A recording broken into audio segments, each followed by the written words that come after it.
Okay guys, ni adalah suplemen ashwagandha sejenis traditional supplement. Sejak kebelakangan ni, ashwagandha ni makin popular, jadi ramai duk tanya adakah suplemen macam ni selamat?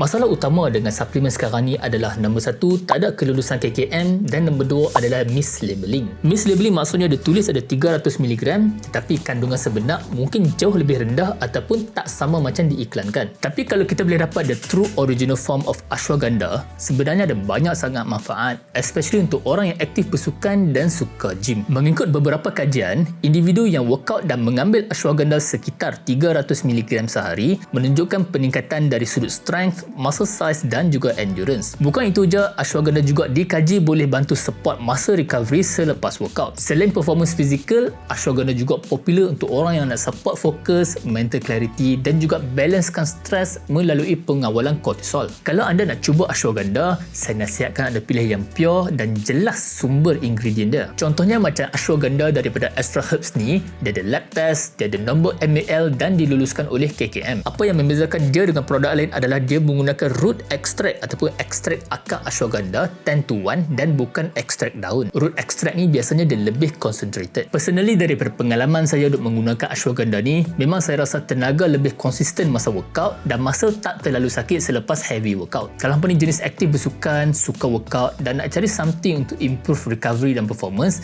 dan anda boleh consider suplemen yang macam ni. Kalau anda nak cuba ashwagandha daripada Astra Herbs ni, yang original hanya ada dekat TikTok shop Astra Herbs sahaja. Cuma guys, kalau hampa ada penyakit kronik dan duk makan ubat hospital, pastikan dapatkan nasihat daripada doktor anda dulu.